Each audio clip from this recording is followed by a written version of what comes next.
이미 화물연대가 지금 2주째 파업을 하고 있습니다. 원래 어제가 총파업이었는데 네. 뭐 현대중공업 그리고 대우조선해양 이런 네. 기업들이 임단에도 타결이 되면서 네. 그러니까 뭐 총파업 열기가 씻고 있다 이런 네. 얘기 나오는데 그러한 움직임에 비해서 화물연대나 그 민노총은 기세가 너무 등등해요. 맞아요. 그 기세 등등한 이유가 뭔지 한번 찾아봤습니다. 네. 봤더니 경기 동부연합 잘 아시죠? 네. 이석기 씨. 예. RO. RO. 예. 그 이석기 씨가 통합진보당을 2014년에 해체 명령을 받았지 않습니까? 네. 해체 명령을 받으면서 경기 동부연합도 완전히 와해가 됐고 그 사람들은 다 싸그리 사라진 줄 알았는데 네. 이 사람들이 민노총으로 슬금슬금 들어가가지고 문재인 정권 시기에 네. 사실상 민노총을 완전히 장악을 합니다. 아. 엊그제 지난주에 저희가 말씀드렸던 네. 그 포스코, 네. 포스코 노조의 포항지회가 민노총 탈퇴를 했지 않습니까? 그렇죠. 그리고 대우조선해양도 참가를 안 하고 탈퇴 투표를 하고 네. 이런 움직임들이 있는 이유가 뭐냐면 바로 이 경기 동부연합 주도하는 세력들이 민노총을 장악한 것과도 무관하지가 않습니다. 야, 이대로 민노총 계속 가면 결국 저거 NL 주사파 이쪽으로 먹힌다. 뭐 이런 위기감? 뭐 이미 이런 먹혔죠. 거겠죠. 이미 먹혔고 그래서 그걸 보여주는 게 네. 지금 한참 파업 와중인데 11월 26일에 민노총이 화물연대 파업 한창일 때 민노총이 참가한 집회가 하나 열렸습니다. 네. 그날이 무슨 집회냐면 정말로 옛날 2020년 효순이 미선이 사건 아시죠? 네. 그 사고가 일어난 날입니다. 그날 빠뜨리지도 않고 네. 집회를 열었는데 거기에 민노총 서울본부가 들고 나온 구호가 뭐였냐면은 슬로건이 한미동맹 해체하라. 그렇죠. 저기 나옵니다. 4대 굴욕 외교 윤석열 퇴진. 네. 한미동맹 해체하라. 예. 이게 저렇게 예. 나오고 있고 그리고 대북 적대 정책 폐기하라. 네. 네. 저기 민노총의 구호냐. 그리고 12월 1일 네. 민노총 홈페이지에 들어가 봤더니 네. 이번에 또 국가보안법을 철폐하라. 맞습니다. 국가보안법을 철폐하라는 성명서가 버젓이 올라와 있습니다. 예. 그러니까 이런 것들이 과연 소위 말해서 저도 그 민노총에서 주장하는 뭐 예를 들어서 뭐 저기 SPC에서 청년 근로자가 이제 네. 기계에 끼어서 죽고 네. 숨지고 하는 그런 노동 환경 개선하고 이런 것들 하자는데 누가 반대하겠습니까? 그런데 민노총 주장이 그거를 얘기하면서 꼭 다른 얘기들을 하거든요. 주한미군 철수, 국보법 철폐. 그렇게 하게 된 배경에는 종북 NL 그리고 가장 강한 어떤 NL 성향을 보이는 경기 동북 연합 사람들이 이미 거기에 들어가 있다는 겁니다. 네. 대표적인 게 양경수 민노총 위원장입니다. 유명한 사람이잖아요. 예. 진짜 양경수. 거물이잖아요. 지금 나옵니다. 예. 양경수 민노총 위원장이 바로 네. 이석기 경기 동부연합이 이끌었고 통진당 국회의원을 했던 이석기의 직계 후배입니다. 자, 저 양력을 하나하나 좀 짚어드리죠. 네. 1976년 고창 출신이니까 지금 46세군요. 그렇습니다. 46세 맞습니까? 1976년. 네, 맞습니다. 2022년이니까. 예. 자, 1995년에 한국 외대 용인 캠퍼스 폴란드어과를 졸업합니다. 입학합니다. 네. 그다음에 2001년에 용인 캠퍼스 총학생회장이 됩니다. 경인총련이라는 데가 저희가 상당히 투쟁성이 있는 그런 이제 단체였는데 김대중 정부 시절에 그래서 이제 수배자가 됩니다. 이제 강경시위 뭐 이런 부분이었을 텐데 2012년에 저 양반이 금속노조 기아차 지부 화성지회 사내하청 분회장이 됩니다.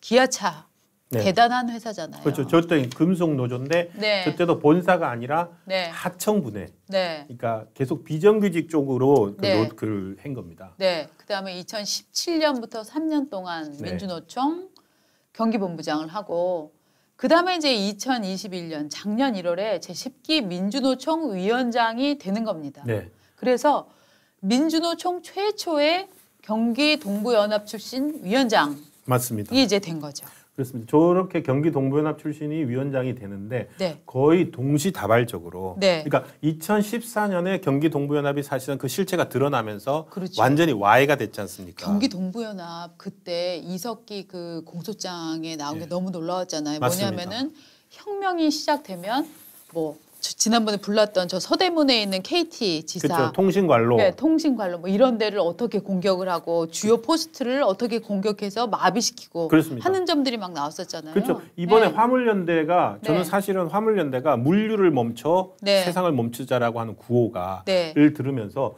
저 때가 연상이 됐습니다. 뭐냐면은 혁명적 상황이 발생했을 때 국가를 마비시키려면 네. 통신 그때 얘기했던 게 두 개였습니다. 통신관로 그리고 유류 저장 시설. 네. 맞아요. 유류 저장 시설을 네. 점거하고 파괴하고 네. 통신관로를 파괴하면은 통신 안 되죠. 자동차 못 움직이자면 그대로 멈춰버립니다. 혁명이 그냥 단숨에 이루어진다는 네. 거죠. 그래서 그 통진당 아니고 저기 경기 동부연합이 네. 반국가적인 세력을 그 특징을 드러낸 게 바로 그거였다고 네. 인정이 됐었거든요. 네. 그런데 그때 사람들이 재벌을 개 못 준다고 지금 화물연대 파업이 저렇게 너무 극심하게 할 때 보면은 전 네. 자꾸 그때가 연상이 됩니다. 저는 재벌을 개 멋져서 그런 게 아니고요. 네. 이게 다 먹고 사니즘의 출발이라고 생각해요. 갑자기 왜냐하면 통진당에서 국회의원 1명을 배출하고 2명을 배출하고 하면은 전국에 지부들을 두고 정치 그쵸. 활동을 하고 시민단체 돈 끌어서 모아줄 수 있고 하기 때문에 생계가 해결이 되는 거예요. 그쵸. 그런데 그게 와해되고 나면 와야 되니까. 통진당 와해되고 나면 통진당의 이름을 걸고 밥 벌어먹던 사람들이 갈 데가 없는 거예요. 맞습니다. 그러니까 일부는 저 성남으로 파고들었고 그래서 생계형이라서 극렬할 수밖에 없다. 네, 먹고 일부는- 사는 입니다. 그렇죠. 그러니까 일부는 절로 들어가고 또 일부는 노조계 대기업인 민노총으로 들어간 거죠. 직업적 혁명 세력, 직업적 반국가 활동을 네. 용인해야 그렇죠. 됩니까? 그걸로 지- 먹고 사는 거죠, 그 사람들은. 직업적 반국가 활동가. 음. 지금 어떻게 본다면 직업적 반국가 활동을 벌이는 모습을 현장을 우리는 보고 있습니다. 예. 화물연대 파업에서. 예. 자, 또 양경수 위원장이 그렇고 양경수 위원장은 보면은 이석기가 경기도 아까 한국외대 경기 용인 캠퍼스 중국어과예요. 양경수 위원장은 폴란드 어과예요. 그러니까 사실상 상당히 예. 가까운 직계 후배란 걸 알 수 그러네요. 있고요. 예. 그래서 그 이어받아서 됐고 실제로 양경수 위원장이 되고 난 다음에 민노총이 파업이나 작은 파업들 벌일 때 네. 그리고 택배 노조 파업, 화물연대 파업 이런 거 벌일 때 네. 크고 작은 파업 벌일 때 정말 이해 안 됐던 게 뭐냐면은 네. 이석기를 석방하라라는 게 정말 많았어요. 네, 네, 네. 근데 이거 하나로 다 이해가 됐습니다. 자, 그러면은 위원장 한 명이 이석기 직계 후배라고 해서 네. 각 지역의 화물연대 차, 택배차에다가 이석기를 뭐 석방하라, 석방하라. 구호를 외치는 거 조합원들이 가만 안 있죠. 맞습니다. 알고 봤더니 예. 곳곳에 포스트로 경기 동부연합 출신들을 심어놨습니다. 음. 대표적인 게 네. 택배 노조 위원장. 예, 예, 예. 택배 노조 위원장도 예.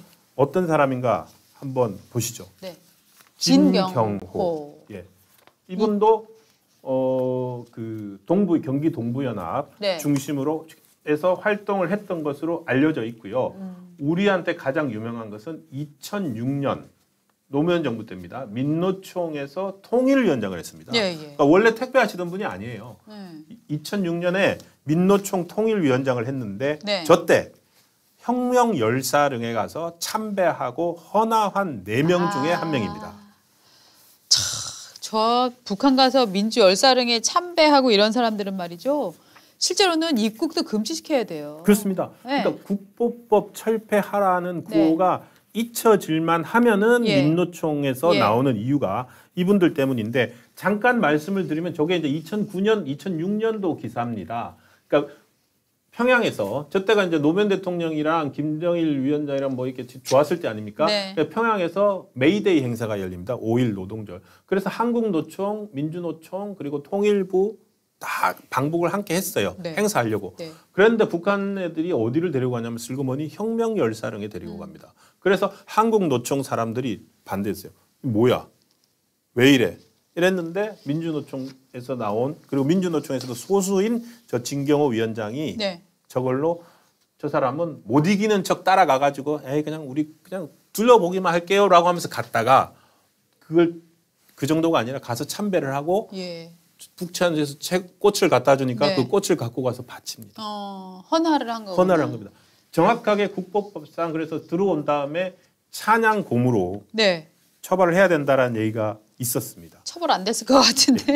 예. 그리고 뭐 수배 받고 이러고 지나다가 네. 끝났고 네. 슬그머니 예. 2019년에 다시 등장합니다. 네.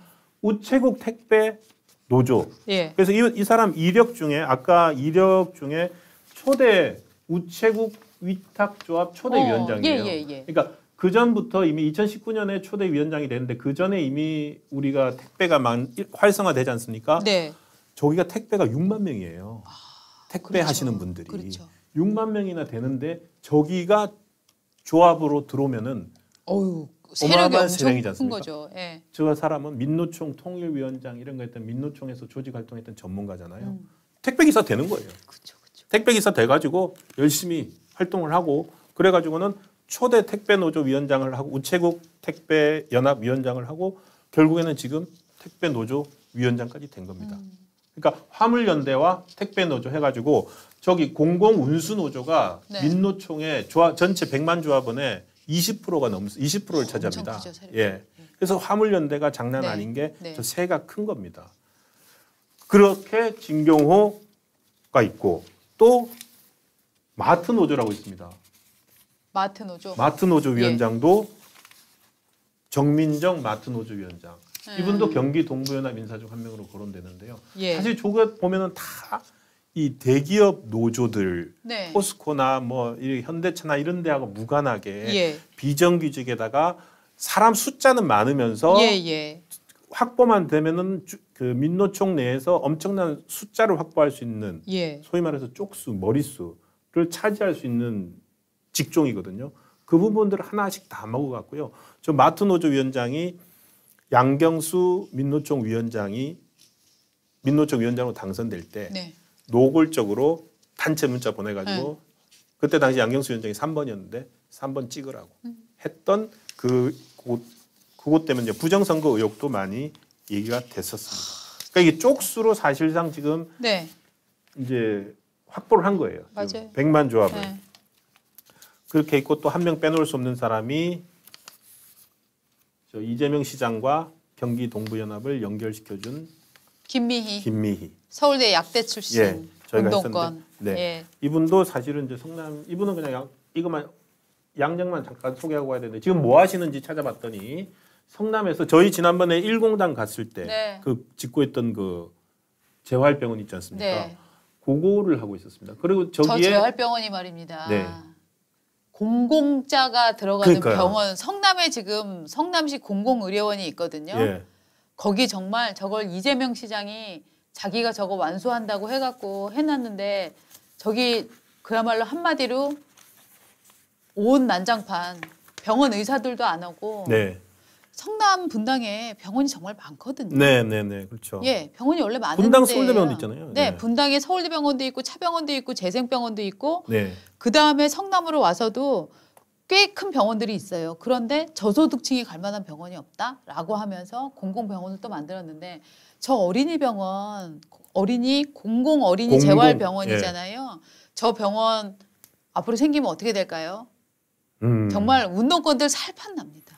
지금 네. 우리 저기 민노총에서 민노총 그 조합별 그거 하나 보여주시죠. 그림 있습니까? 지금 공공 지금 때문에 저거 하고 있어요. 예. 저 김민 씨는. 지금 보십시오. 지난주에 저희가 현정희 위원장인가요? 네. 간호사 출신이 네. 화물연대를 이끌고 있다고 해가지고 했던 저 보시죠. 운수노조인데 앞에다 공공을 붙였어요. 네. 그러면 저 방금 성남에 지어지는 저 성남시 공공어린이재활병원의 네. 노조원들은 다 저 공공운수노조 소속이 되는 겁니다. 그러니까 지금 전체 한 100만 명 되는 조합에서 네. 공공운수노조가 20만 8,910명입니다. 네. 저게 이제 2019년 기준으로 민노총 홈페이지에 올라와 있는 건데요. 조고를 먹었죠. 그리고 건설산업연맹도 지금 요즘 가장 또 심한 데가 또 건설 노조들이잖아요. 그렇죠. 지금 시멘트를 정부가 이제 업무 개시 명령해가지고 시멘트 차들은 90% 이상 돌아갔는데 네. 그걸 타설을 못 한다는 거 아닙니까? 왜? 건설산업연맹을 또 민노총이 꽉 쥐고 있으니까 네. 시멘트 싣고 가봐야 건설 현장에서 야 붙지 마 해버리는 거예요. 그렇죠. 이런 식으로 마비시키는 거거든요. 지금 보시면은 금속노조나 이쪽 대기업 중심들은 점점 네. 줄어들고 있고 네. 오히려 공공운수노조, 건설산업연맹 그리고 공무원노조 그리고 아까 마트노조 이런 데는 서비스연맹 들어가겠죠. 네. 그리고 저기 보건의료노조 따로 있고 전교조 있죠. 이렇게 해가지고 절반 이상을 민노총이 먹으니까 앞으로 양경수로 대표되는 네. 어떤 NL 종북 쪽 사람들이 네. 민노총을 계속 끌고 갈 수밖에 없을 정도의 맞습니다. 인적 구조를 만들어 놨다고 생각이 됩니다. 맞습니다. 그리고 저 화면 한번 더 보여주시면 저기에서 오른쪽 끝에 언론노조 밑에 있는 화학섬유연맹이라고 있습니다. 예. 저기가 숫자 화학섬유. 저기 꽤 크네요, 저기도. 예. 그렇지만 큰 덩어리에 비해서는 숫자는 적은 편이에요. 네. 하지만 제가 단언컨대 앞으로 민노총의 수명은 네. 저 화학섬유연맹이 연장시켜 줄 겁니다. 왜냐하면 네. 저기에 네이버가 들어오고 카카오가 들어오고 여러분들이 아는 판교에 있는 좋다고 하는 IT 기업들이 다 들어가 있습니다. MZ 세대들 좋아하는 거. MZ 세대들이 다 들어가 있습니다. 예. 저 작업을 어떤 사람이 했습니다. 내일은 저희가 어떻게 도대체 여러분 이해가 되세요? 화학섬유연맹이 저 안에 뭐가 들어가 있는지 또 아세요? SPC도 들어가 있거든요. 파리크라상 파리바게트 노조. 화학섬유면서 나이롱 만들고 나이롱 만들고 유리 만들고 뭐 이런 데인 것 같은데 예. 저걸 어떻게 작업했나를 보면 정말로 과거의 운동권들이 어떻게 한 사회를 무너뜨려서 장악하고 탈취해 가는가 하는 과정이랑 똑같아요. 그래서 사실 저도 지난 며칠 동안 저 부분을 엄청 많이 연구했는데 오늘 다 들려드리기에는 너무 저희가 양이 많아서 시간이 오늘은 없었죠. 일단 신동훈 차장이 사람 얼굴 하나하나 보여주면서 경기 동부연합이 어떻게 민노총을 장악해 갔나 요거를 지금 보여드렸습니다. 저기 지난주 지지난주 이제 저희 조선일보 앱을 깔아 주셔가지고 저희 이제 앱이 많이 확대가 됐습니다. 얼마 전 닷컴에도 보셨지만 조선일보 앱으로 이제 신문 보시는 분들이 너무너무 늘어나서 감사 말씀드리고요. 그 다음으로 이제 저희 종이신문도 이제 저희가 이제 구독자들을 좋은 콘텐츠들로 매일 200명 넘는 기자들이 매일매일 만들어서 다음 날 아침에 배달드리는 신문을 또 들어오셔가지고 또 구독을 해주시면은 저희가 이제 또 그 선물도 드리고 있습니다 지금. 선물 저기 있는데 갖고 와야 되는데 선물 큰 달력. 가지고 제가 저희가 잠깐 이제 갖고 올까요? 달력 선물도 드리고 하고 있으니까요. 지난번 앱처럼 저희가 링크를 전화하셔가지고 전화번호 저희 조선일보 전화하셔서 잠깐만 전화번호 1577-8585 예, 1577-8585 1577-8585로 전화를 하셔서 이슈포청천 유튜브 보고 전화한다. 구독을 신청한다. 이렇게 해주시면 저희들이 또 우리 구독자님들의 파워도 느낄 수 있고 지금 박은조 에디터가 이 달력을 갖고 오셨습니다. 신년 달력 이거 잠깐 제가 들겠습니다. 이렇게 근하 신년 상당히 이제 전통적인 형태 디자인으로 된 조선일보 달력입니다. 이 조선일보 달력을 이번 유튜브 1577-8585 전화하셔서 유튜브 보고 구독 신청한다 라고 하면서 제 이름 또는 박은조 에디터 이름 이렇게 한번 언급해 주시면 그 추천자로서 언급해 주시면 저희가 이렇게 달력도 보내드리도록 하겠습니다. 신동훈 씨 이름 얘기해 주세요. 네. 네. 아니 근데 제 생각에는 저는 우리 유튜브 구독자들은 거의 다 저희 신문 보고 계실 것 같아요. 맞아요.